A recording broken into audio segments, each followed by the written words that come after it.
Hello and welcome to Roleplay Geeks. I'm Frank. I'm your token hippie, John. I'm a giraffe. But He's should be not. the giraffe. No, You're not nearly tall enough to be the giraffe. I'm actually a gym raff. You're more the walrus. Wow. He doesn't have a mustache, so I don't think that works really well. That is super harsh. I've been working out, baby. Shut up. I'm Steve. And this is Steve-O, a.k.a. the other Steve. Not a giraffe. And this week we're joined by our guest, our friend Andrew, who've been on the show before. Andrew, thank you for coming. And we've brought Andrew on because we're talking about something that I believe that he can give some good insight into as somebody who's run a lot of campaigns, which is, we all should know the quote from history which says, no battle plan survives contact with the enemy. And in fact, whenever you're running a game or playing a game, there are times when things just go poorly. It's just not flowing. It's not working. It's not working in any level. You've gone off the rails. And what we want to talk a little bit today is about what causes this, how to correct for it, what to do about it, how do you know when it's happening, and all things associated therein. So that's our topic. Hopefully it doesn't go off the rails like many of our topics, but again, no good podcast plan survives contact with the enemy. Participants? Participants. There we go. We'll go with that word. So let's talk the first piece, which is, how do you know when things have just gone wrong? Particularly, we can obviously point out to, well, this is a case where it's blatantly obvious to everybody. Those are less of an issue. What I'm concerned about is, how do you know when things are going wrong and it's not quite as blatantly obvious? What do you guys think? Oh, it's usually obvious when there's a look on the DM's face. I'm just saying that. Right. Yeah, that look Andrew just gave us. Yeah. Well, I mean, okay, there's two perspectives here, all right? So let's talk about that from the DM's perspective first, okay? Because I've mentioned this incident many times, but there can be a disjoint where things are going very well for the players, but it's gone off the rails for the GM. And I mentioned the Star Wars role-playing game we ran, where for me it went off the rails, but for two of the players, they were having a lot of fun. So it really wasn't exactly off the rails for them. For three of the players. Three of the players. So for the players, it was going well. For the GM's perspective, it wasn't. So I think let's take it from a GM's perspective. How do you identify, okay, this is going wrong? Well, for me, with you guys, one of the big indicators is Mara is looking at his phone. I'm not saying he's doing it now, but I mean, he's looking at his phone. Frank is usually staring off into space. John's looking at his tablet, and I've just asked them what they want to do, and I've got no response for like 30 seconds. That's a good indication things have gone off the rails. That's when it's time for a hand grenade. Okay, so that's one point, I guess, is one way that it can go off the rails when things go badly, is that you've got disengagement, right? Essentially, that's what you're describing, is the players become disengaged from the game, which is, let's talk about that specifically. We've well documented the challenging bit, where Steve-O felt it went poorly. So Steve-O, how did you, was it a disengagement process that you sensed that, your prison game went off the rails or went poorly, or is it, was it more of an active thing? And we bring up the prison game again. Yep. Well, we brought up the Star Wars. A guy runs one bad adventure, one campaign. No. It was and he can never leave it adventure. down. There's so much PTSD coming off of that thing, man. Years worth. So, no, I mean, usually if the players are disengaged, I'm pretty good. At least, you guys are really good players typically. So, I have a lot of little tricks as far as bringing people back. Making them do dice rolls and things like that to try and get them engaged. Sometimes I'll have people run. Everybody roll 2d6. Just to kind of get things sparked up. But no, it was a sense of frustration. I could tell nobody was having fun. I mean, honestly, and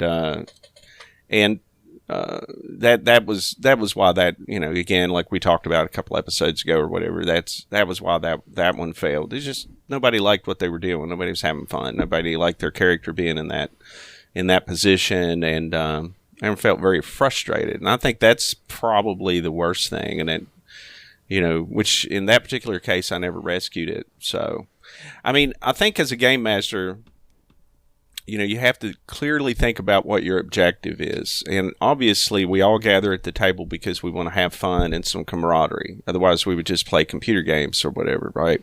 And we want to be creative. We want to step outside the bounds of what some programmer thought of. So, as a game master, I have to decide now, I've spent some time creating this big giant adventure, and I want to show it off. I want to show you guys how clever I am, right? With all these ideas and things that I put into this, and then you guys are going to go through it.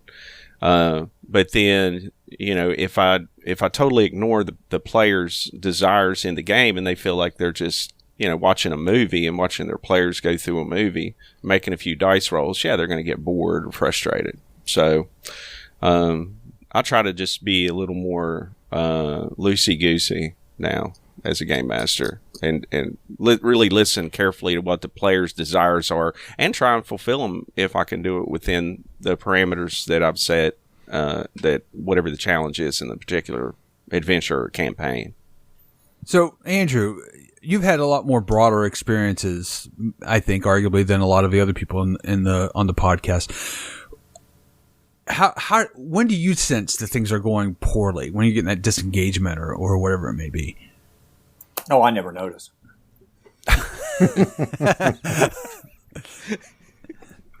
So I think that Steve-O touched on, that he's become more loosey-goosey with his campaigns and more flexible. And I think that's kind of the key, that you have low expectations going in, that you sort of you put a little bit of that responsibility off of the DM and put it more on the player. If they're not engaged in their character, if they're not enjoying their character, then let them trade that character out, kill it off, let them have some kind of motivation that they can tap into. I mean,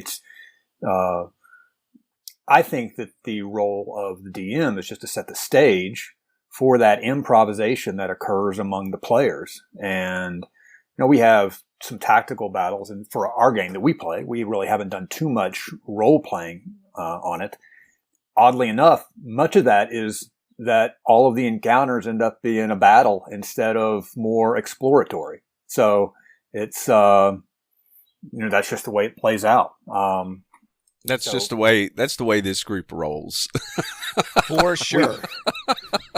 We started off, I've got a lot of feedback, we were not really into dungeon crawls. And I was like, oh, great. That's essentially what this is.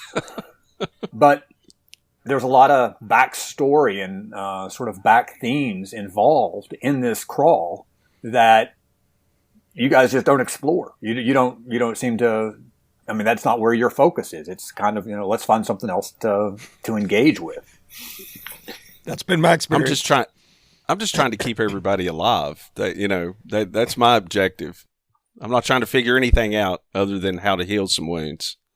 So I think that the first thing that can cause you to go off the rails is to have a DM who sets some rigid rails. If you've got a pretty narrow expectation of where this game's going to go, and you're railroading, I think is even the expression, trying to railroad the players down a particular path, then yeah, it's not going to take long before the players are going to decide to abandon what you thought was going to happen. My biggest challenge is trying to prepare broadly enough so that I have content to give the players feedback on. And kind of where it goes off the rails for me is when the players jump sections of my world to where I'm in a section of the world that I've not really fleshed out much, and I'm having to more improv on the fly, and I'm concerned that I'm going to have inconsistencies in the story, or that I've missed out on a particular element because the world is vast and I can't prepare for every contingency. Sometimes I cheat. Sometimes I move a section of the world into your path so that I was hoping you would encounter this and you decide to do something else. And I just pick up that section of the world and move it to where you are so that you encounter it anyway. Man, I can't believe you cheat. Wow. The damn curtain's awfully thin. You play a game with Steven, and That's a common theme. His Hellhound Mountain, his broom of flying. So let's bounce this a little bit from a different perspective to Steve and John. So what Jimmy started off with saying is that essentially when the players are disengaging from the process, then you say, okay, this is not working, which I think is fair. But there's a precursor to that. Clearly, in that scenario, at least I think so, Jimmy is suggesting you're reacting to a process that's already happened. Okay, the players are already become disengaged. So from a player perspective, what makes the game something you no longer want to engage in? That it's gone off the rails enough that you say, I'm not really wanting to do this. Now let's ignore, I didn't sleep very much that day, or, something's on my mind at work, or, those type of exterior things. But let's focus on the game. Well, I mean, for me, usually I don't really get too disengaged per se. I usually try to enjoy the story. I mean, a lot of times when we've played, I usually kind of in the forefront of let's do this or let's try this or whatever. So, usually I guess the biggest time if I start getting disengaged is if I don't feel like there's much choices in front of me to do anything with. But also a number of times, I actually will base what I'm doing off of other people. So if I notice that like Steven or Jimmy or Frank or whoever is in the party is not doing much, then I'll just be like, well, I won't say anything and let somebody else take the lead here. That's usually my biggest thing that I'll do and stuff. And it seems like I'm disengaged, but I'm not. I know that I sometimes sit there and kind of come forward like, hey, we're going to do this, we're going to do that, blah, blah, blah, blah, blah. We're doing it my way.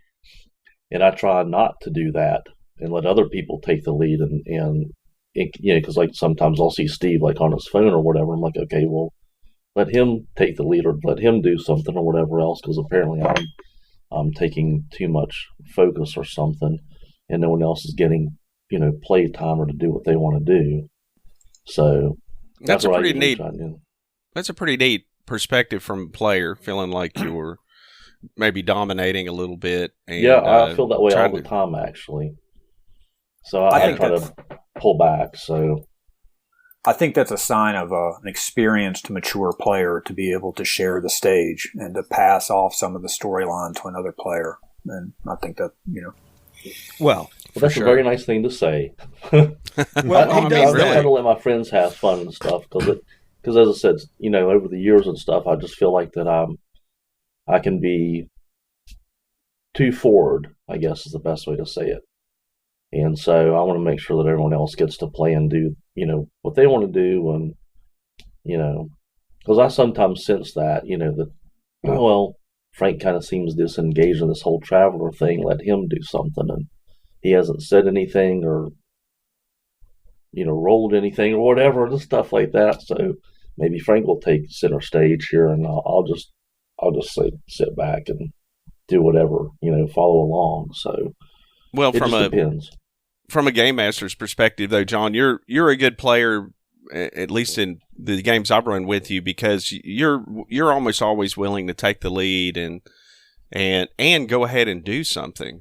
Yeah. I mean, whenever you lay out the situation and everybody just kind of looks at each other and says, "What do you want to do?" Well, I don't know. Should we go down this hall, or do you want to go down the other hall? Do you want to go back? And nobody's doing anything. You're very good at just moving the story forward and keeping the thing going. So yeah. Well, I can always sometimes it's kill the guy, start shooting. Yeah, if there's another entity in the room, we're pretty sure you're gonna let loose. But I mean, from a game master's perspective, you almost always keep the thing moving. Got to have somebody do that. So, Steven, what's your thoughts on that? on what at what point do you go, this is not working? What can cause those type of scenarios that lead to disengagement? So in particular for me, it's a lack of choice, which I think I've touched on before. If I'm in a game where I don't have choice, if the things that I want to do are not something that the DM will even entertain, that leads to me checking out. Now, I've always been distracted by things, and if I don't do something local, it used to be maybe sketch in a book or draw or have a little something with me that I can do something with. If I don't have that in the silent passages and when I'm waiting to see what everyone else is going to do, I get really distracted. So there's a little bit of a difference in disengagement. My good friend Tina in high school in Jackson wanted to play D&D, and Tina was a girly girl. I say that specifically. She's the one who taught me proper cuticle care, and that's when I started worrying about how my hair looked a lot, my junior, senior year of high school. And I brought her to D&D one night, and she pulled out of her bag, after we made her character, the adventure started, she pulled out of her bag a stack of Vogue magazines. And she proceeded to cross her legs, corner of the couch, and read Vogue while we were playing. And that wasn't just kind of her doing something and paying attention. She just completely checked out, and she planned for it. She brought her checkout materials. And there was no kind of resurrecting her interest at that point. She had a contingency for if she was bored, and she checked out. Now, I know when I do things that it's distracting to other people sometimes, but largely I'm still paying attention to what's going on in the game. And I cede a lot of decision-making to other people. In Andrew's game right now, specifically, I am not taking the lead on anything. And one of the reasons for that is because this kind of game is something that the rest of you have the least amount of experience with.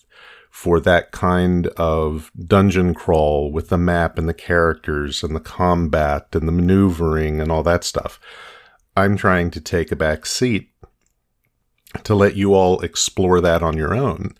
And it's not that I'm disengaged or I don't care or anything like that. It's that I've been making that choice. Whereas in game we're playing with a friend Hank, I'm playing for the first time a really active character who is doing things regardless of what anyone else wants to do. So I don't know if I answered your question, Frank. I forgot what we were talking about. I don't know. I'm going to drink some coffee. All right. So, but let me bounce it to Jimmy, because as a player, because you do have that duality a lot, that, of having to deal with disengagement as a game master, but also it can be somewhat challenging as a game master to keep you engaged. So, what leads to you sort of checking out as a player? Well, definitely being railroaded is probably the number one thing. And the number two thing is if it doesn't have an interesting story, if all we're doing is going across the countryside, slaughtering things that talk and even things that don't talk, I mean, without even engaging them in any other way, it's like, I see a guy with an eye patch. He must be bad. Let's kill him. I don't care so much for that. So those two things, as long as they have a good story and I'm allowed to do pretty much anything I want to do. Hey, I'm okay. we had a rubric at one time in games with Chris as to whether or not someone could get insta-murdered. And at the top of that list, to branch off, was eye patch. That's a true story, swear to God. Okay, so we talked a little bit about like how we identify when things are going poorly, and in some cases, and we talked about disengagement, but Steve-O mentioned specifically the obvious frustration that his players were having over the particular campaign that we won't belabor. But for me, from a game master's point of view, where things went poorly on that Star Wars game was I didn't feel I had a good ability to react to the realm of options that the players murder. Well, the murder. Well, yeah. I mean, the players wanted to do things, and I didn't feel that I had the skill to allow for that range of actions. So for me, it went off the rails because I had to essentially say, all right, I don't know how to do this. And I don't know how to not rein them in such a way that it would not be fun anymore. I still maintain that Wookiees make good insulation material. It is true. You mean a blade of plating on a ship's hull? Is that what you're saying? Mm-hmm. Look, sure. I mean, they're furrier than tauntauns, and they don't smell as bad on the inside as tauntauns. Right. It's true. I mean, so depending on who they ate. Okay, a lot more material than Ewoks. So for sure. Although Ewoks are more satisfying to make installation material out of. Yeah. You need a whole crap ton of them. All right. So let's talk a little bit of that from a game master standpoint. Do you ever feel like you can't do what you're talking about, Andrew, where you're saying, I need to say loosey-goosey? Do you ever feel that you're being pushed? Have you ever been ahead a campaign where you feel you're being pushed in a direction that you're like, I'm not really prepared for this, or I don't have the skill for this, or this is not the direction that I envisioned the story? And so for you, it's gone off the rails when the players may not have sensed as much. Or is that a unique thing to me? I think I don't typically have I'm looking forward to you deciding what track the story is going to go. So I don't have a preconceived notion of you're going to encounter this group, and I try to prepare for contingencies. They may attack them. They may engage in dialogue. They may bypass this altogether. They may approach this from a couple different ways. And I try to have sort of a basic outline what to do if these things happen. But I don't have or I try not to have a preconceived notion of how that's going to play out. And if there is a kind of overarching element that needs to be in play for future stories or for future narrative, I just move that to another encounter. I'll move a key item or move a note. And so I guess I've got some techniques to keep that story alive and not, they have to engage this person. They can only get this information from this particular individual. I just move that information to another NPC or another item and relocate it in my own, in the time flow of my story. So that's not the thing where I'm feeling like I've gone off the rails. I think the engagement piece is important. I've played with Steve, for a long time. I never really feel as if he's disengaged. And I can tell that he's especially processing tactical combat about what his next move is. And then once he's decided on his course of action, he's going to hold it. Point, he's going to, he's going to hold his course of action or run away. He's going to, but he's looking, he's got kind of I've come to recognize his play style to where I can see where other players with him would think that he's disengaged, but I've recognized that he moves in spurts. He is engaged for a moment. He kind of works on a course of action, and then he tries to keep his mind busy to allow everybody else to, to shine. So that doesn't bother me, and I've had other players that do similar. My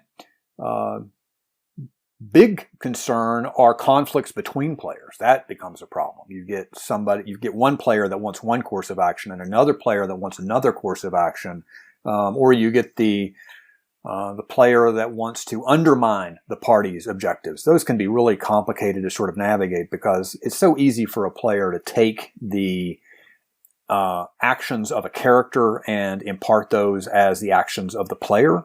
And it's sometimes easy for a player to be malicious and then blame it on, well, that's what my character would do. Well, your character's an ass, so that, those situations, I think, are dangerous for getting it off the rails. You guys have been friends forever, so I don't really worry too much about that. I figure you'll navigate whatever tensions you've got outside a game and keep that separate. And so it's been very easy playing with you. But if you're playing with new people or people that haven't engaged much, the personality clashes could be problematic. I played a game not too long ago, and we were in a combat. I was playing a rogue, and the barbarian critically missed on a bunch of their rolls, a bunch of their attacks. And my turn followed, and my rogue got a critical backstab, did a ton of damage, and killed this foe that the barbarian wasn't able to kill. And I just quipped that my rogue looked to the barbarian and said, "That's how it's done," because he had just missed. And that player was angry with me with the game dissolved, and that player didn't want to play with me. He thought that I was being a jerk. And I was thinking that was like a very appropriate thing for my character to say after that set of circumstances. And so perceiving malice from other players when it's actually appropriate character action is problematic. And I think new players tend to do that a lot more than more experienced players. But also, you'll have a player that wants to bend the rules. I've had that sort of situation. And the other players we've never had that, Steve. And the other players, well, and I mean just blatantly, they'll cheat. You got a player that's kind of cheating, and you're not wanting to call them out on that necessarily. You're going to let it slide. You may call it back later, and as the DM, you're trying to figure out how to navigate that piece. But the other players pick up on it, and now there's this tension between that player and the other players, and they're wanting to use their player actions to backstab, literally, that character because of what they see as the player not being a good role player. So those are issues. And a lot of that just comes from what happens with sort of player personalities. But you guys are great. I think there's always some teamwork. You guys play your characters sort of. I think that I've not been good at encouraging you to foster some motivations for your characters in the dungeon crawl. I think that may even get you more engaged. When we were compiling this list, I was thinking about the things that I'm doing poorly in my game. And I think that your characters have become a little bit mechanical, that you've not sort of you don't really have you're grinding through a dungeon. That's your motivation. And so you don't have and hopefully I think where we are now, that'll change, that the events that are coming up, I'm going to start interjecting some more character-driven stakes for your motivations, and hopefully that'll change that little piece that I think I've been weak in. So, okay, so that brings up a really good direction to go, and I was going to go towards the end, but now it's perfectly okay. Is that what processes do you use? Do you like to use? We'll call it an auditing process, but maybe that's a little boring. But reflection, if you will, on the game. I think I could be wrong about this, but my sense is it's very rare to have a session and it goes so off the rails and so terrible that it's all over.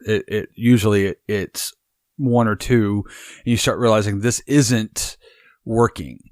So what processes do you have to kind of reflect on what's going on? And I want to go ahead and throw this up to both a game master's perspective and a player's perspective to say, okay, this isn't working for me. What is not working? What can I do differently? How can I change? Or can it even be changed? Can it be salvaged? I'm going to throw that to Jimmy, for example. I know that he recently went through a process in a campaign we're in and going, okay, I need to reflect this a little bit and alter? I do that practically after every game, and I'm always looking to other resources. It's really great now. It's not like, when you're a kid and there's no internet and you're referring to a set of 1923 encyclopedias for your information. Now you can just jump on the web, and you got all these really experienced and talented game masters out there, and YouTube channels that you can get on and get advice from. So after I'm actively doing that and referring to that to address some of the issues I find that come up during the games. And then I usually focus on the things I'm doing wrong, not so much what the players are doing wrong, mainly because I play with you guys, and for the most part, I know what I'm getting with you guys. And you're going to play it how you enjoy playing it. And my job is to make sure that you have a good time playing the game you want to play. So I'm primarily focused on what I'm doing wrong that's making the game run poorly, or things go wrong in the game. Like, for example, this Traveler game we keep bringing up that happened because it's the most recent game, I've done. Traveler. And now half our audience is drunk. Yeah. Which makes the episode all that much better. We hope. Yeah, so there was definitely this issue where I felt I was communicating the situation correctly, and you and John didn't feel that way. So I had to assess how I described the situation and then get feedback from you guys. So player feedback, I think, is one of the really helpful things.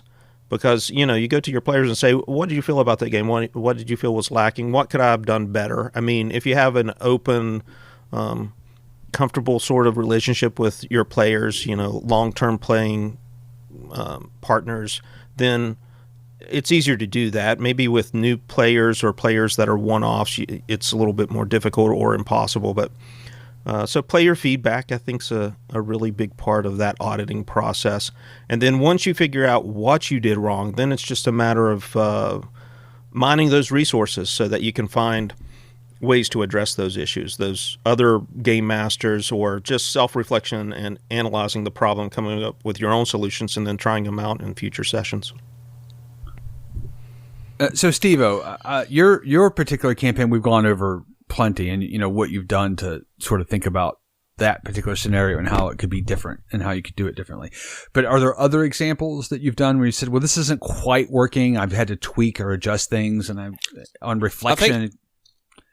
Well, this is something that occurred to me just now, but I think one of the quickest ways for a good adventure to go south is when you have a player that wants to strike out on their own, and they want to sneak off from the rest of the group, or everyone else is engaged in something else. Now, I'm not talking about, I'm going to go down to the engine room and, fix that control panel that got burned out in the last battle. Okay, that's... we did that. Jimmy says, okay, that's going to take X amount of time. I rolled some dice. So that's what I'm doing. And, but in game time, that's only a few minutes, right? But I think one of the worst things is when you have one character, or even sometimes two characters, branch off on their own and go get into a bunch of misadventures, and the rest of the guys are, then you got to think, what can I do with the rest of these guys while they're in town, at this brawl, and it's a big involved fight and all this kind of stuff. And then the other guys are investigating in the library or something like that. And it's like, you got to keep jumping back and forth, and keeping everyone together. That to me is one of the worst things. Now, my recent Call of Cthulhu campaign, I felt went pretty well. And, everyone had pretty strong backstories. So one thing I did there was, when people had particular motivations outside the group or whatever, and I encouraged that, actually, because everyone had kind of a in-depth, rich backstory. I would actually just have solo sessions, say, we would do it, say, hey, let's play for a little while tonight, and we're going to go over a couple things, or even do it over the phone, just to clarify some things. That way the rest of the guys aren't all just sitting there twiddling their thumbs or playing with their phones while one guy is, trying to figure out a mystery. That to me is another thing that can quickly derail an adventure.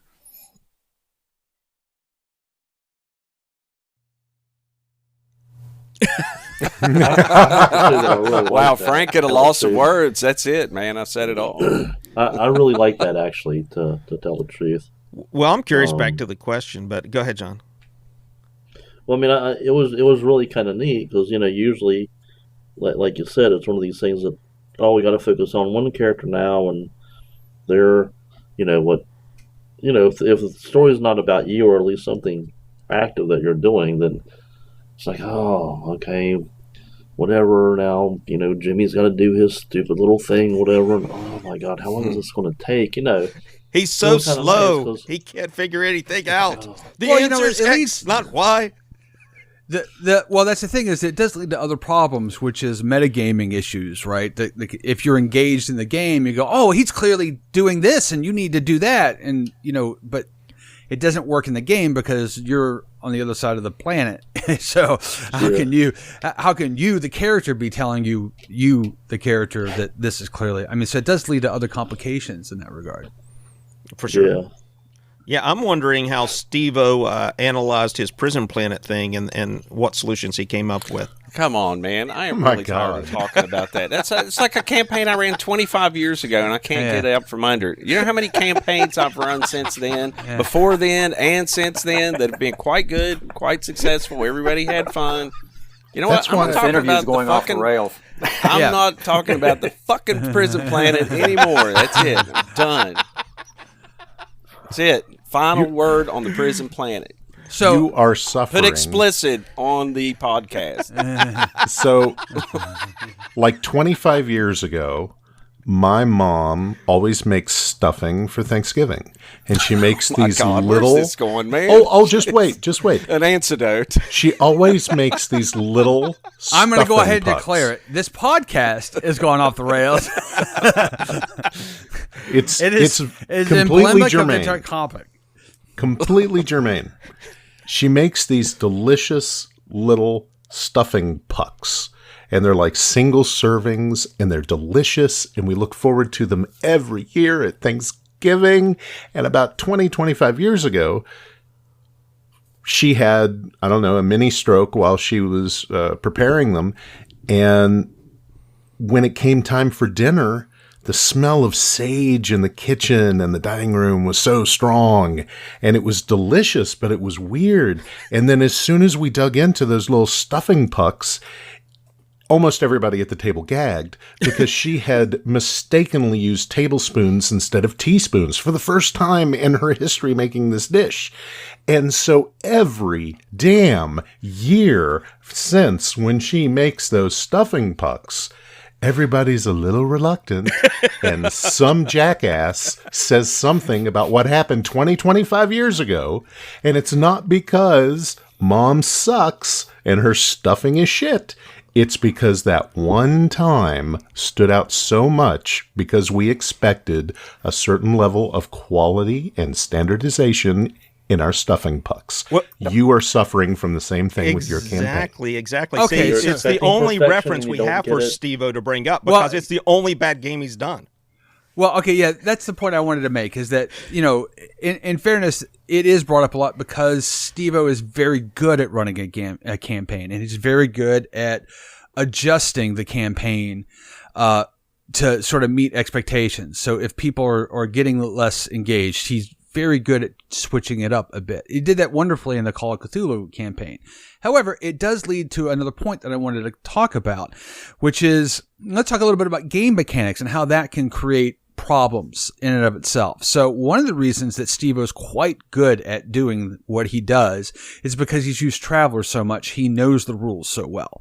So having that in your back pocket of, I don't have to think about the rules. I can think about the game, the story, the campaign, the players. I don't have to think anything about the rules. Helps, I think, facilitate that, incredibly high level of capability when playing. It's not dissimilar to a musician knowing everything about scales and chords so they can play well. That's kind of, I think, what goes on.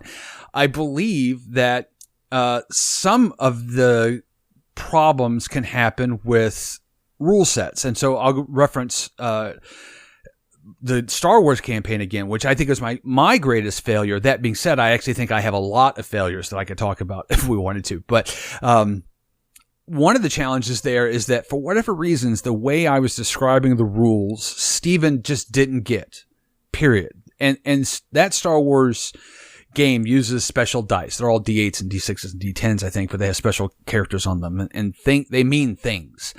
And Steven just didn't get it. Just did not get it. I mean, it was like talking in Greek. And I felt like that somewhat hampered his ability to be engaged in a, from my perspective, positive way with the campaign.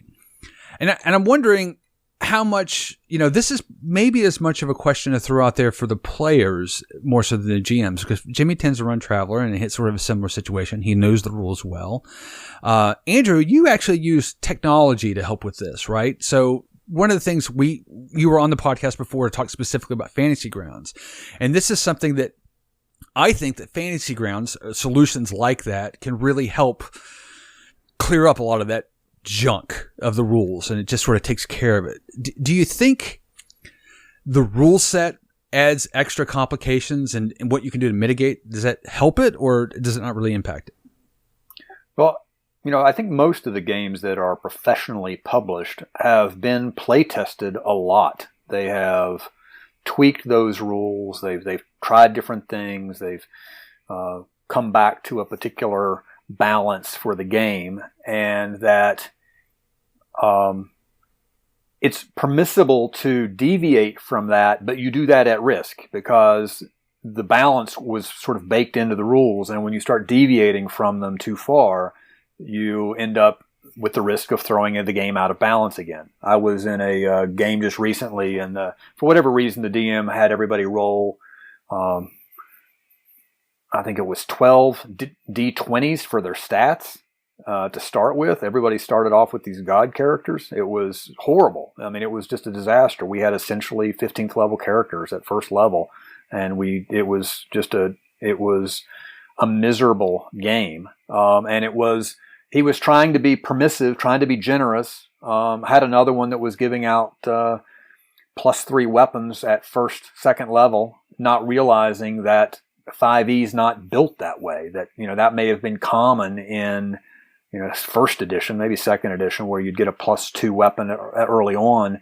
but in 5th edition, that level of bonus is game breaking. That +3 is the cap essentially for those mechanics, and so deviating from those rules can throw the game out of balance. And I think imbalance is, part of the challenge. Well, part of the fun of the game is overcoming challenges.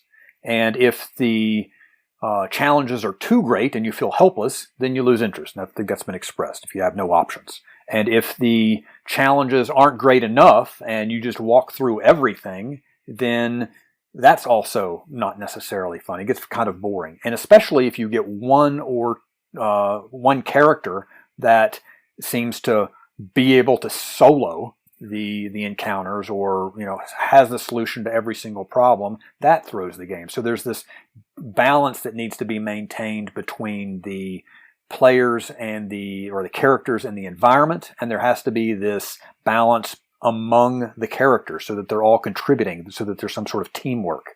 And the nice thing about Fantasy Grounds is that it kind of takes out the minutia.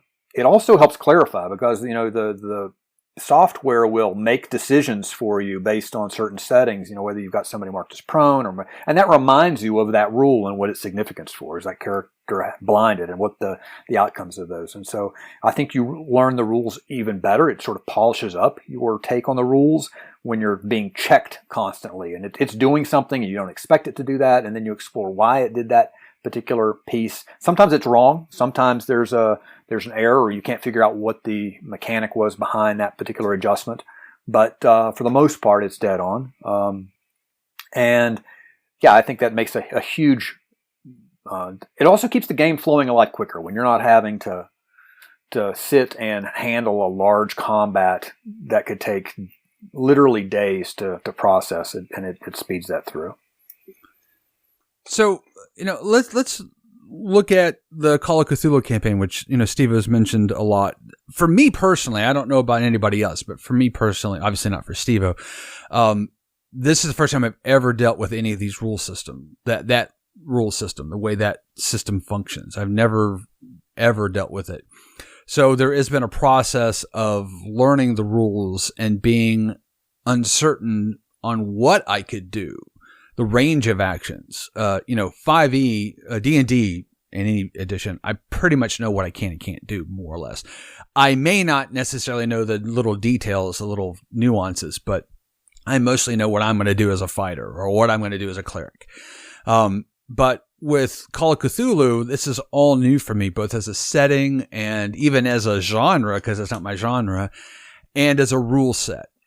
So do you guys think that the rules for that have constrained your engagement with the game, or does it make any difference whatsoever? I don't know, Jimmy, John, and Steven, if you've played that rule set ever before. Now, I'm kind of leaving Andrew out because he's not playing this particular campaign, but has that been your experience, or do you think, that doesn't matter, I just figure it out as I go? I kind of look at it as a figure it out as I go kind of thing. When we started playing, and we started, learning the system, I thought it seemed, fairly straightforward in handling things. You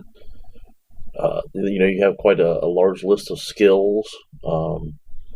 Now, Steve-O had, kind of pumped up our characters a little bit, so that we all had, maybe a little bit better fighting skills or some other things, so that we weren't completely, babes in the wood kind of, issue, since we were new to it. But I thought it went pretty well. I didn't have an issue really learning it or getting into it. So for me, I was okay with, just learning on the fly and getting into it. And I didn't feel that I was held back or limited by the rules in any way, shape, or form. So it was really clear, though, immediately on, immediately as soon as we started playing, the very first combat we got into, that, wow, this would be really easy to die. Like, snap, boom, you're dead. I can attest to because that. of how low your hit points are, then how much damage you can do. Well, to be clear, damages, I didn't die. Neither one of my characters. They're just hospitalized. They came close. Right. They'll never be the same. Though. Yeah, I was close, but they'll crawl with a limp. Yeah, exactly. I would like to say, I did, not to disagree with Andrew, where Andrew said you can definitely have some imbalance, but one reason I pumped the characters up just a little bit was because it is a very deadly game, especially with gun combat. And knowing this group, and I was a little concerned, might be a little trigger happy, and to get into that type of action. So I did pump them up a little bit just because it's such a deadly game. If you do a lot of combat in this game, you're not going to make it. But now, talking about the complexity of the rules, one thing about this game, Call of Cthulhu, uses Chaosium's, what they call the BRP, which is the basic role-playing system. I don't know why it's not called BRS, but anyway. And they are very simple rules. It's basically, you run the game mostly as skills. So, every challenge you have skills. Now, the latest edition, 7th edition, added some other rules like chase for chase scenes, like car chases, foot chases. They added some things like that. And then they added a few things, like probably the one rule you guys, and I probably didn't remind you enough about it, was being able to push rolls. Where you could say, well, I'm going to put, like, if you failed, say, opening a stuck door, you failed your strength roll to open this door, you could say, can I push that? And then in Call of Cthulhu, you get to roll again, but you, as a game master, you're tasked with warning them that if you fail your second roll, there'll be some type of critical failure. even if you don't roll a critical failure. But anyway, from that point of view, that's just, again, it's a pretty simple system. I think pretty easy to grasp. Yeah, I think there almost is another subtopic, a little topic to talk about there is that, when do rules encourage you to engage in a unique way or not? So that particular rule, for example, I knew about it. I'm a low, there's a reason I'm not a mad investor. I'm a low risk reward type of guy. So, the penalty is enough that I'm like, I'm not going to try. So that it fit your character pretty well too. Yeah. Yeah. And then you had luck too, and I didn't use that any that I remember. Is it luck and push? Do those are two separate mechanics, right? They're two separate, yeah. And then luck is kind of an optional rule that you can spend luck points. Like you cannot push a combat roll, but you can use luck to enhance a combat roll. But the thing to remember about luck, it's you have finite amount of points. You can gain them at the end of being successful. It's kind of game master discretion, but you can spend those luck points to, especially if you barely miss a roll. Again, it uses percentile dice. So let's say you miss a success roll by 5 points. You can spend 5 luck points and make it a success. Lucky shot or whatever. That is a little complex, little different way of looking at it. But at some point your luck can run out, so that's something to think about too, because even though you can recover them, you have to be careful how much you spend because you're not going to recover them at a very fast rate. So, and that's a case where John used. Yeah, he did. I think all you guys used the luck I use roll. it quite a bit. Yeah. Yeah. So, but I mean, those kinds of game mechanics, I guess the more complicated the game mechanics, or maybe the more loosey-goosey a game mechanic becomes, it's easier to break the game in a way that can make it not fun for either the game master or the players or both. And that's on the game master, right? He's just got to make choices about how to apply those rules. But if you guys remember, I mean, I'm not one not to look up a rule. That's a new rule system for me too. Especially 7th edition had a lot of additions to the game. So I mean, there was like when John was using the AK-47, an automatic fire. I mean, I had to stop the game and look the rule up. I couldn't remember exactly how you handled automatic weapons fire. So, but I want to be fair to everyone and try and stick within the constraints of the rules. It makes a level playing field if we do it that way, I think. I find this group as a whole tends to not engage in those unique mechanics. I don't know if it's familiarity, but every game that I've run where I've said, remember, you can do this, or it could be that. I mean, every time I've had a system where you've got this, or you've got these points you can apply here, or that sort of thing, they tend to just not be utilized for whatever reason. I don't know what that is. Again, it could be, Jimmy said, just pure laziness or forgetfulness or, a low risk reward threshold, whatever, any number of factors, but, or just, we grew up in an era where that didn't exist.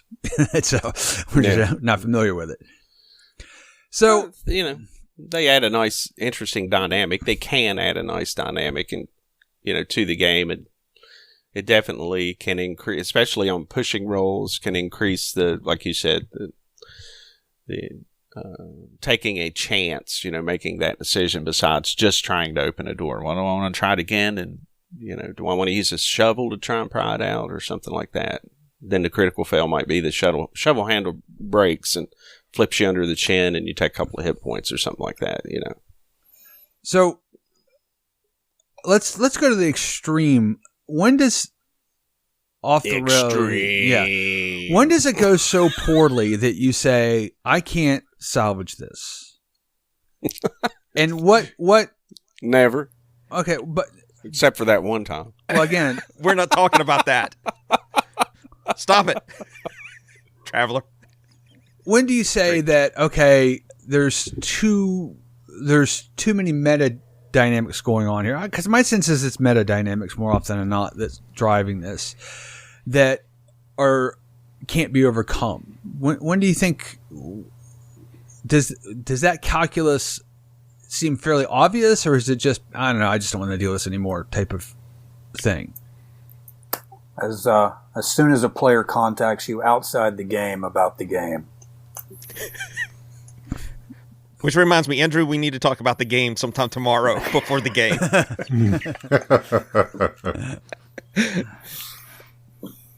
I mean, I don't know if I agree with that, because what I've been thinking about a couple of times is I'm playing a rogue, and Jimmy found a really nice dagger. What is it? The extraordinary dagger or exemplary dagger? That was it. Dagger. I've been really tempted to text you and say, "Hey, when we take our next rest, I'm going to steal it." No, I mean, I'm telling you what. I've been thinking. I know. I've been thinking about doing this for a while. See, if you were being like a real player. Yeah, that's not what I'm talking about. I think that when a player contacts you about rules being a particular thing, or there's some imbalance, or you already at that point, it's already gotten to. And I'm not talking like in the first few days where you're still sort of working out session 0 and it's sort of extended in and people are still kind of figuring out where the game is going. There's a lot of communication. There should be a lot of communication at that point. But I think the more you play a game, the less communication you have out of character about the game. You might, again, as John said, communicate, but that's the character communicating his intentions. That's not necessarily a player complaining about I don't like what this guy's doing, or I don't want, we need to do something about this. And, that at that point, that player's not going to be around long. So, I do have to say that I absolutely hate attack of opportunity. Just putting it out there. Duly noted and ignored. Yeah. Well, again, that leads to another potential mini topic is, rules that we hate, that type of thing. But it's another conversation for another time. But I think you're right about that, Andrew. A campaign that I ran years ago that I loved, and I loved the idea that just Jimmy said, "Oh, well, this means this, so I don't care about this at all. I'm not engaged," and I killed it right then. I said, "Nope. That's clearly this can't be salvaged. There's no way for me to re-engage him as a player." I don't remember that. What was it specifically? Well, the idea that I had was that you were in a virtual system, which means that I could pull in any mechanic from any universe. Oh, yeah. That whatsoever. did not. I mean, I'd be all for trying it, but it on its surface, I didn't. Well, that's the thing is that you were like, that means they're all made up electronic bits, so I don't care if we kill everything. And, that was arguably that's the way I play now. So. Well, yeah, but I mean, again, that was that was an out of, that was a player talking to a GM that I was like, oh, okay, I see why you think that, and I see how you got there, and I have no idea how to dissuade you of that. Now, Steve-O, actually, when I talked to him about that years after the fact, he said, well, you could have tried this or that.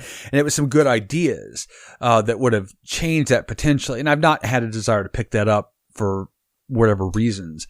And this gets back to some of the rule set things. So some of the things that I've been doing lately in my story ideas don't lend themselves to existing rule sets. So I've been trying to adapt this game that we've been, talking about, that John's been writing for decades now, that I've been trying to make that a more malleable rule set, but it's got its own problems because the rules aren't tested well, and the changes that I'm making aren't tested at all.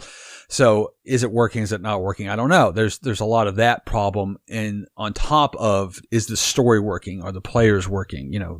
Those dynamics have been a huge stumbling block, I think. Well, for me, what it would be where it's not salvageable and I'd have to throw it out would be if the players are fighting amongst themselves, like the people are fighting amongst, not the characters, the people. And and that hasn't happened to me for a long time, mainly because I play with you guys who are adults who are a little bit more well-grounded. But certainly there are people out there who take this very seriously, and particularly when you're young, I think. You take it more seriously, and you have a little bit of a problem understanding that it's just a game, and you're there to have fun. So when it gets to that level, I'm not too interested in continuing on. It's just not worth my time to sit there and play psychologist to a bunch of adolescents. Yeah, I had an interesting game that I played in a few years ago, and it taught me about. I wasn't the DM; I was a player, and like John, I like to play a rogue. But the DM had he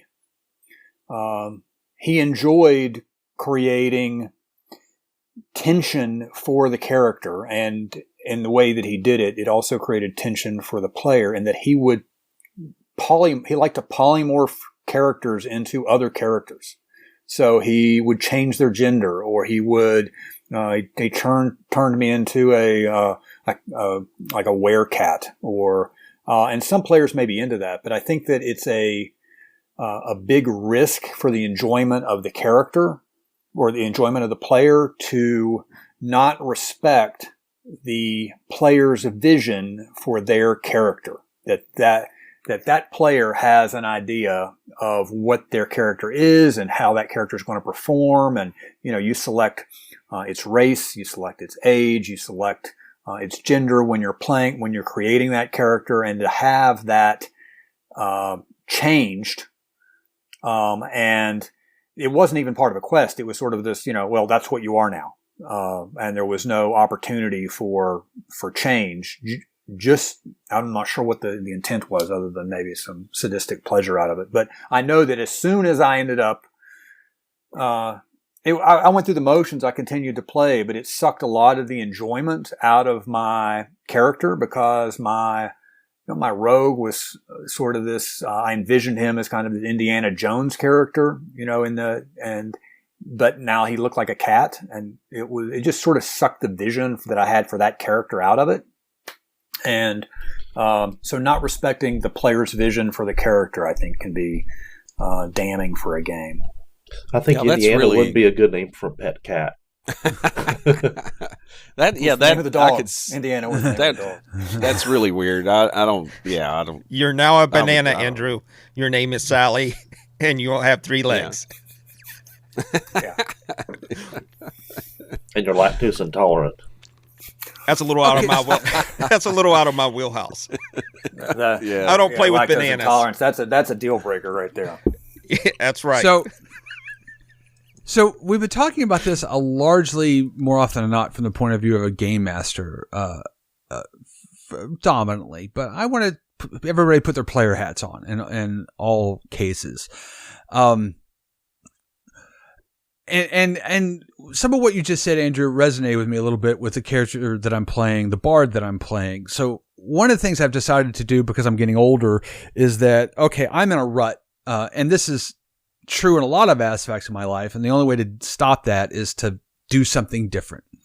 And so in my game playing, I've been trying to embrace characters. And actually, I have to give credit to this podcast. One of the very first podcasts we did, like episode 2 or something like that. What's your favorite class and what classes do you hate? And I realized that there are a body of classes that I always play, and there's a body of classes that I never play. And so I said, okay, I'm going to make the conscious effort to try something new. And I came up with a vision for my character, for my bard. And it just so happens that almost every decision to a point that I made about how I envisioned my character didn't fit with any of the scenario of the game. They just all the spells that I had were basically useless. They had no real purpose or need. But as a player, I will 100% say that was my fault, because I never communicated that to you as a GM. And then I'm going to give another example of where I'm going with this question.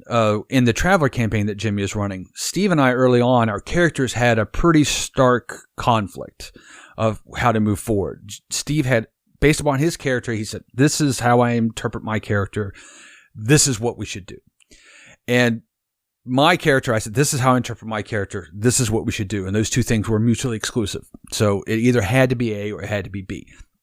And part of this was that, and it was part of the campaign that Jimmy had set up, is that we didn't necessarily know each other's backgrounds. But part of that was Steve and I were having a conflict, not Steve's character, Frank's character. Steve and I are having a bit of a conflict because our characters wanted to do something differently. And it was because we weren't communicating really as players and as characters. So what I'm getting at is that when things go off the rails, we've talked about, how do you tell? How do you get the assessment? How do you reflect on it? What do you do about it from a game master's perspective? And I want to know from a player's perspective, what do you do when you say, this isn't working? I need to reassess what I'm doing as a player and what do I need to change? How does that process work for you guys? Or does it work for you guys? You do not worry about it terribly much. I'll throw that to everybody. I'll start with Jimmy. Yeah. I approach it from a game master standpoint when I'm playing a player. I'm like, we're all here to have fun, and even though I'm a player, I don't always succeed, try to look at it from a game master's perspective, playing a player. And I'm like, okay, I'm just going to let this go, or I'm going to go the way this other character wants to go, just because that's going to make for ultimately a more enjoyable time for everyone. I'm not truly invested too heavily in my characters, as everyone knows. When my character dies or gets incapacitated, I'm actually a little thrilled by it, and I'm excited to play other characters. Like in Steve's game, it was a hoot to have my FBI guy go. I was a little attached to him, but at the same time, I was really excited to play Troy, this high school student, and came up with this whole backstory with him going up. Because Steve had said, yeah, you'd been up here before, you'd gone up to the lake once, so I came up with a couple of extra high school characters, that when we were in high school, we went up there, as part of a dare, and I forget what I named one of the guys. Smooch. And Smooch never was right again, and it was just a hoot. Yeah. So, I'm always looking at it from a game master's perspective to solve the problem of player interactions. Okay, so I want to bounce this specifically to Steven, because he is probably the master of everyone I know for coming up with rather detailed backstories for his characters and, sort of motivations and thoughts and processes. And my perception, and may be incorrect, my perception is that drives a lot of what you do and don't do. So, what do you do at your process, or do you do anything? Just go, no, I've come up with my character. I need to stay true to my character.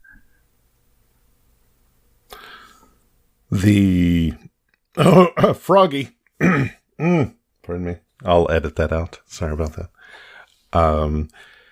So even though I try to think about the characters and what they're doing and how they'll react and what their motivations are, there's some things that carry over as the person who drives that character in the games that I play.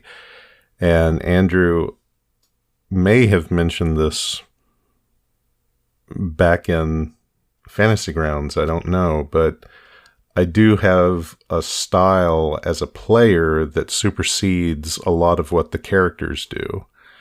So I do take a back seat a lot of the time to certain actions within the game, and there's one overriding directive for all of my characters that gets me in trouble with people, and that is they're not reckless with their own lives. It's a human directive, and I don't play characters based on an archetype of the paladin is always at the front with his shield ready and his sword raised, and he's there, and he's the spearhead, and I don't do that. And so that causes conflict. Yeah, we noticed very unpaladin-like. Yeah. Right. Paladin. It's like, let's throw the bard up there. Yeah. And we need a meat shield. He's not reckless with his character. Yeah. Now, in this, and in Andrew's is a little bit different too, because I specifically want you guys to make choices and decisions in this game because you haven't made those choices and decisions in the same way in other games that we've played. So I kind of played the wrong character in this game to help facilitate that player goal that I have that is above what the character goal is.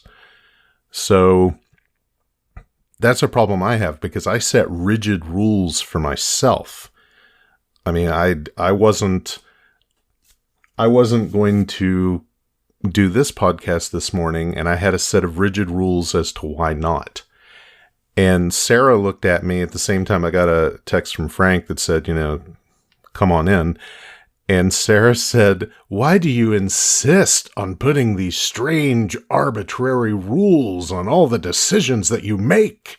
And I said, because I'm a dumbass? I'm not quite sure. Maybe. So what Andrew said earlier about being rigid as a DM, and if you're too rigid, it doesn't give you the opportunity to flow with the punches, go with the punches. As a character, my biggest flaw as a player is these arbitrary rules that I make for myself for said characters and not bending them. Because if I had bent them, the problem that Frank and I had with our two characters would have been a non-issue. If I had stepped back and gone, all right, fine, the guy's a spy and he's really wants to do this because of X, Y, and Z and information that Frank doesn't know, A, B, and C. However, I really don't need to play it that strictly, and I could have backed off. But I didn't as a player. So I don't know. The backgrounds and all that are fine and wonderful, and I love that part of the game. But as a player, as a grown-ass man player, I still have to realize that I can back off as a player and not, pollute, the purity of this thing that I made that I'm proud of and I want to play a certain way. So it's just amazing how your ego, even when you don't want it to, gets into a game and pushes things off the rails for everyone else when you think you're doing the right thing and you're being true to how you want to play the game. So there's, self-awareness and introspection that needs to be done by all players to make sure that they're not ruining fun for other people just because they're sticking to their guns. Well, it's really kind of funny that that you bring this up, because I had noticed that as the paladin who has healing spells in the party, when people are taking damage and everything else, you're the last one to go, well, I can just heal you. I can use my lay on hands, or I can do this, or blah, blah, blah. You are reticent to even do anything, much less get in there and start swinging your sword. Now, the thing is, we started off and I ended up having 2 potions of healing when we started off.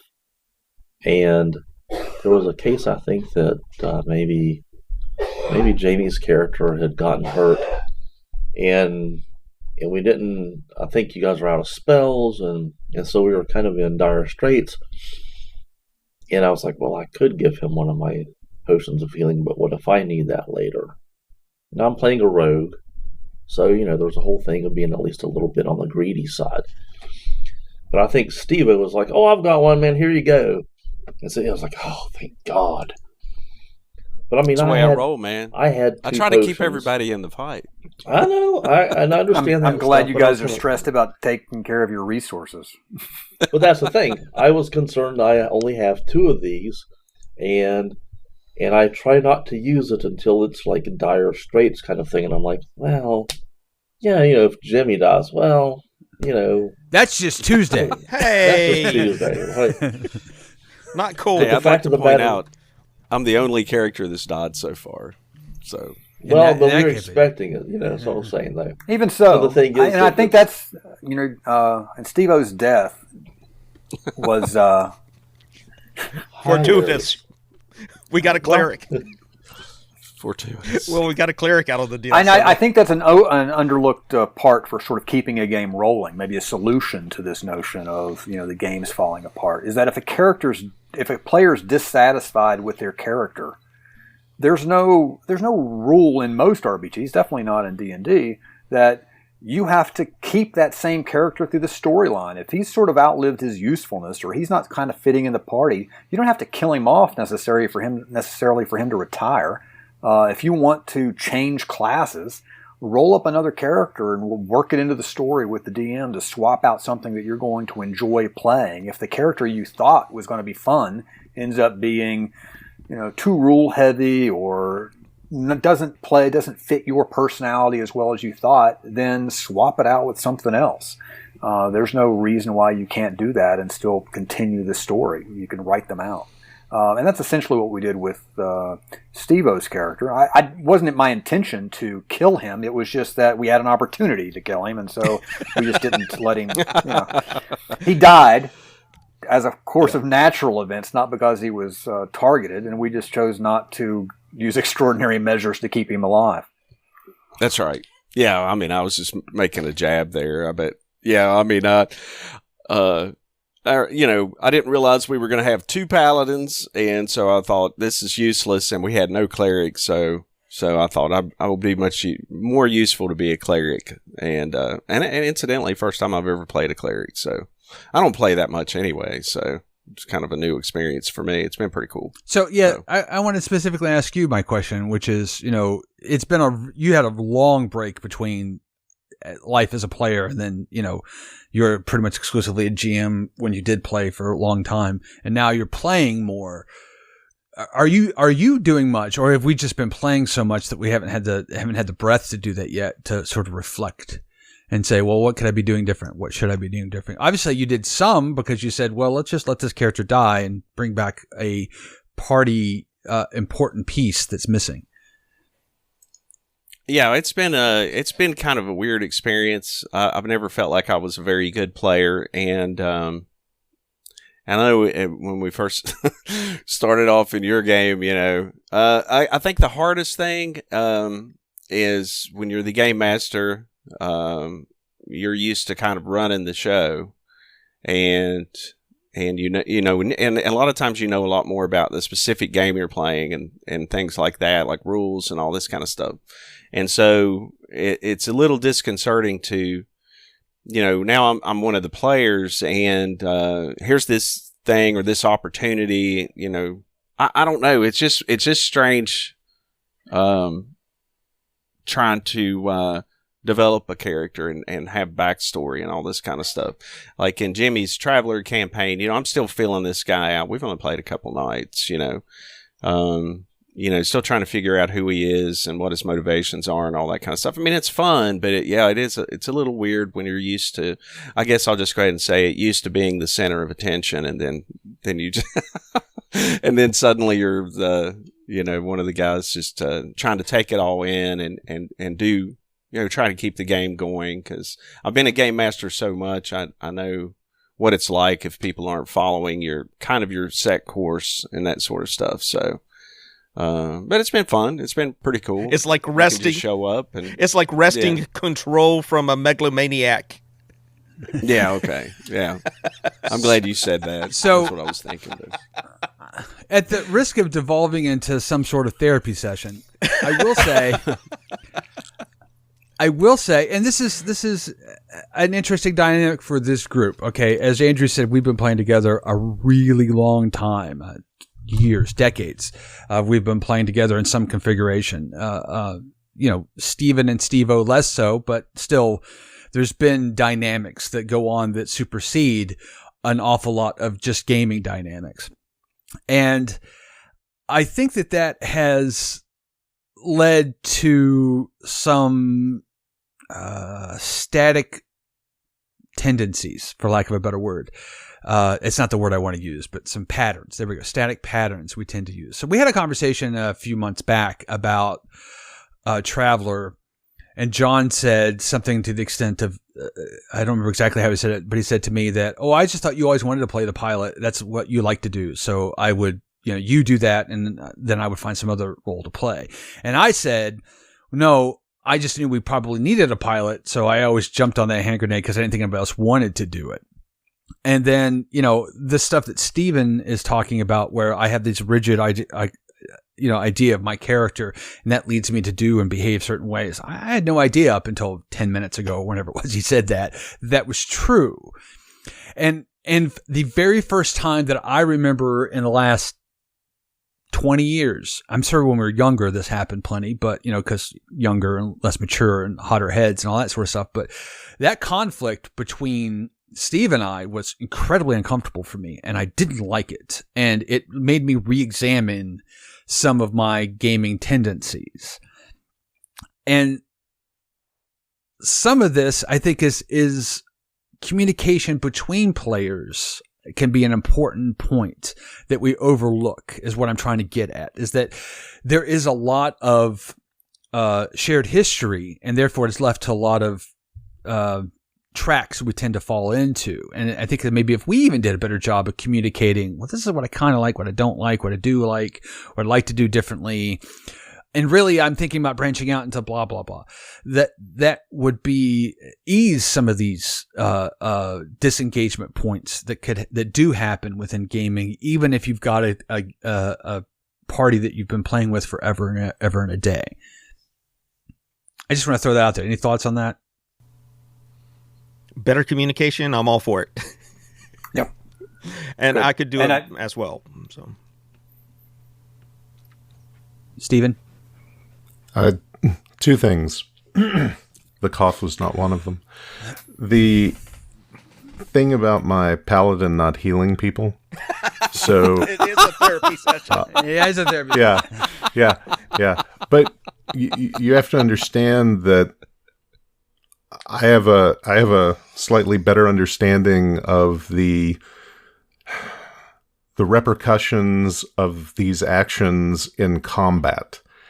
And so when someone goes down and there are things around them, I am in no rush to heal that person in our game, because I know that there's a clock, and I'm trying to give everyone an opportunity to interact in that combat in a way that won't revolve around healing someone and having them get dropped again.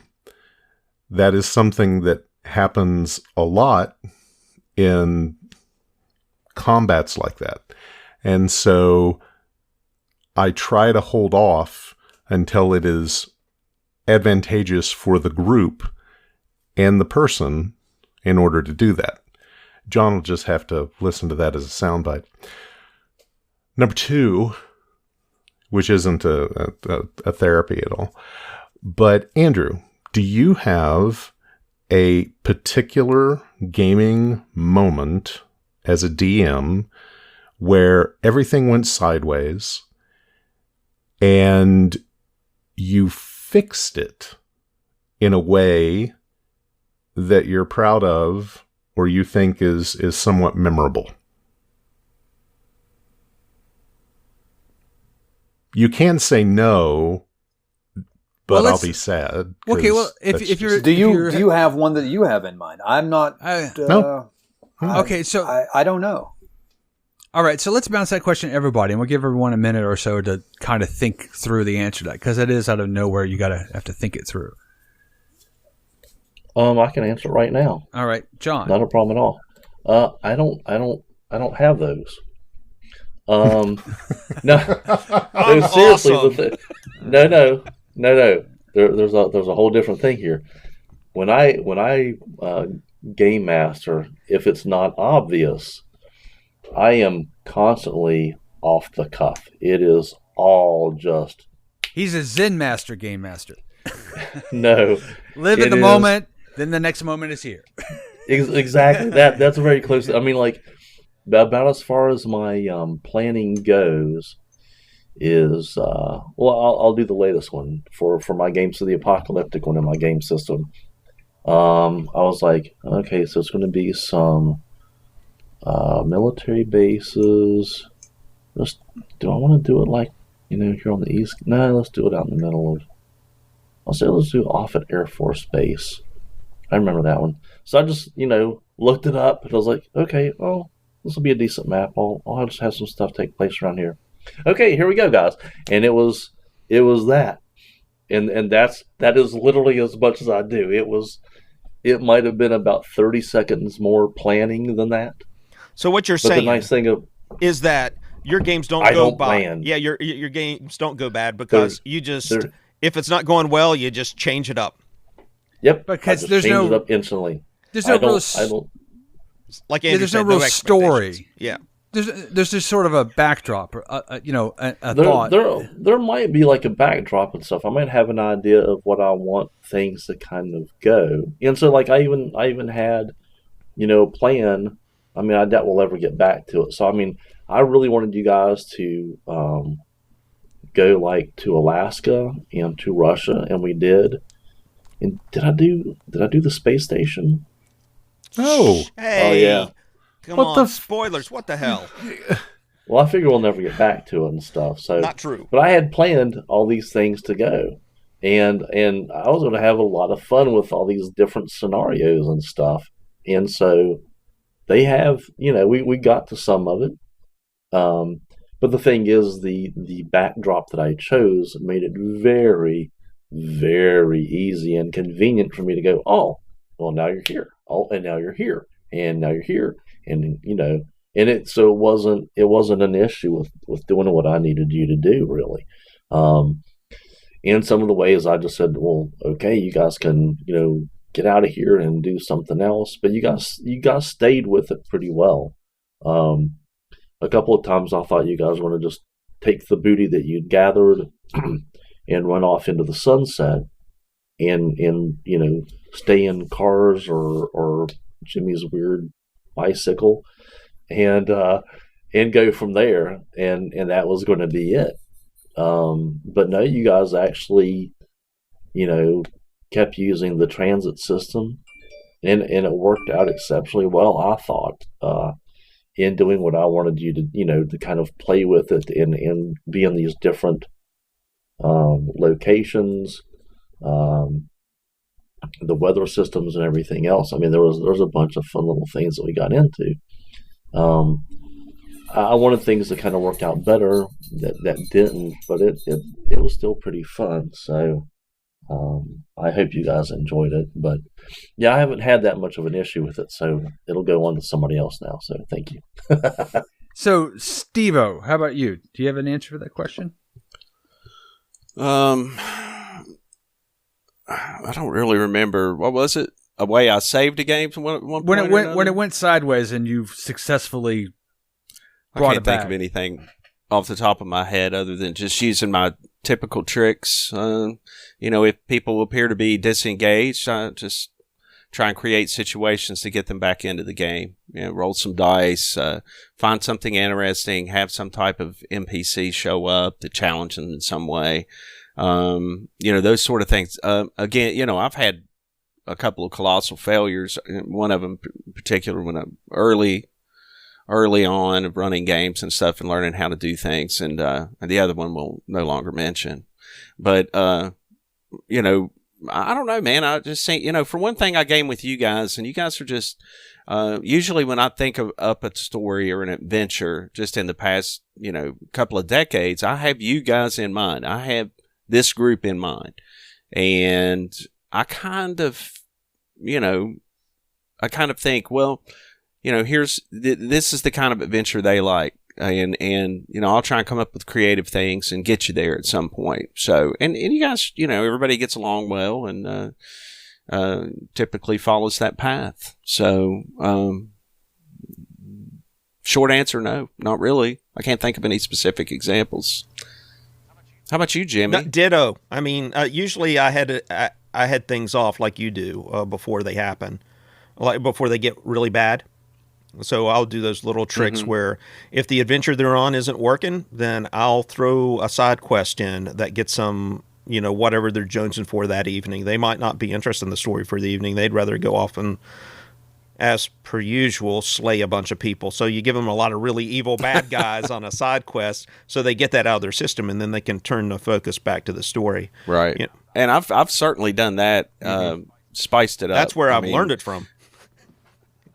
Just I can tell everybody's getting a little bored or a little disengaged, and I'll have a bunch of guys, Drop by fly by them in a car and have a drive-by shooting or something, just to get things rolling, just to spice it up. So, and I think it's all about reading your group. And again, we've all gamed together so long, with the exception of Steven and of course Andrew. I've only been a player for you, but Steven, you're an interesting player. You really put a lot into role playing more than just about anybody I've ever played with.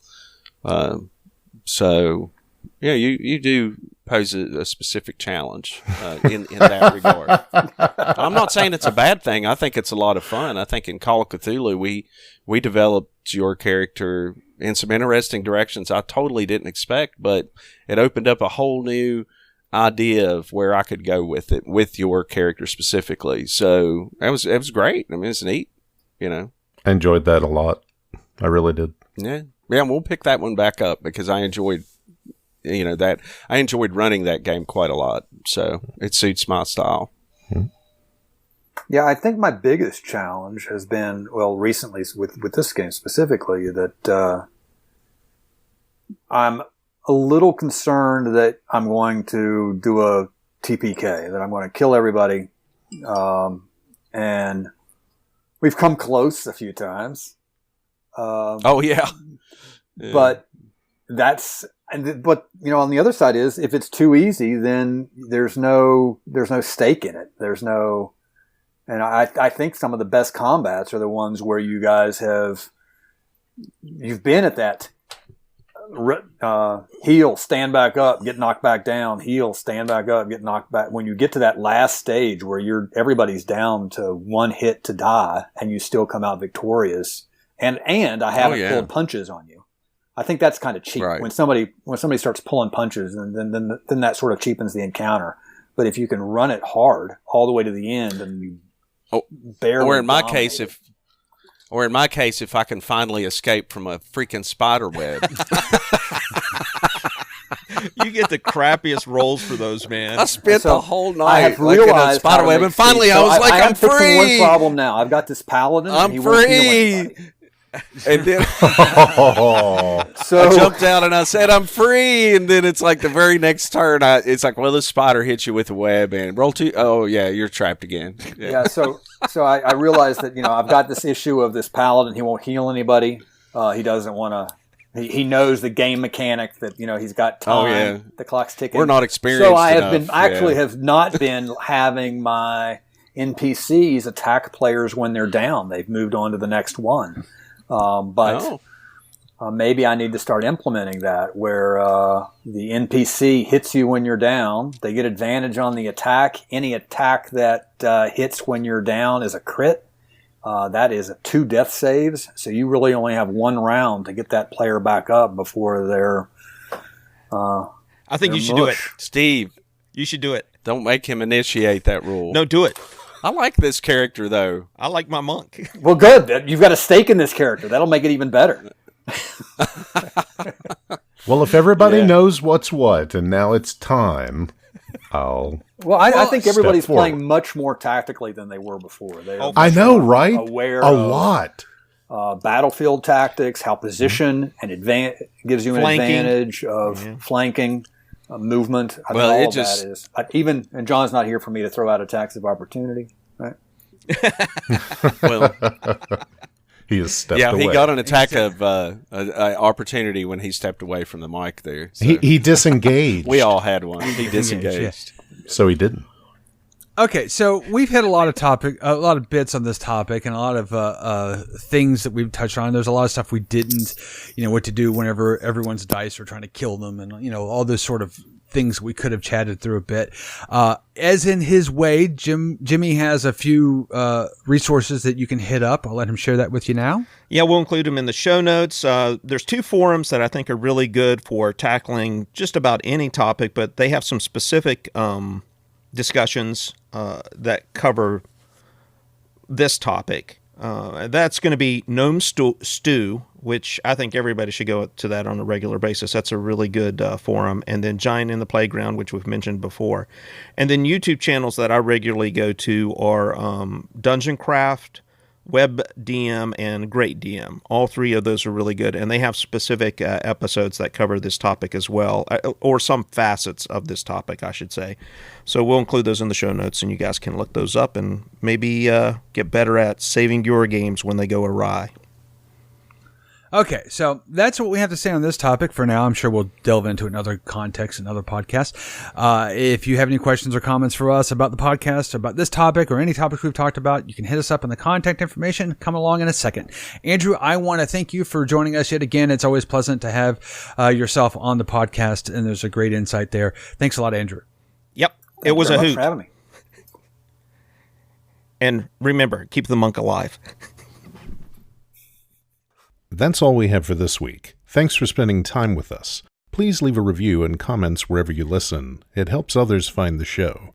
If you have topic suggestions or would like to get in touch, you can reach us at roleplaygeeks@roleplaygeeks.com. Head on over to the website for an archive of all our previous shows, as well as links to all our social media channels. Thanks again, and we'll catch you next week.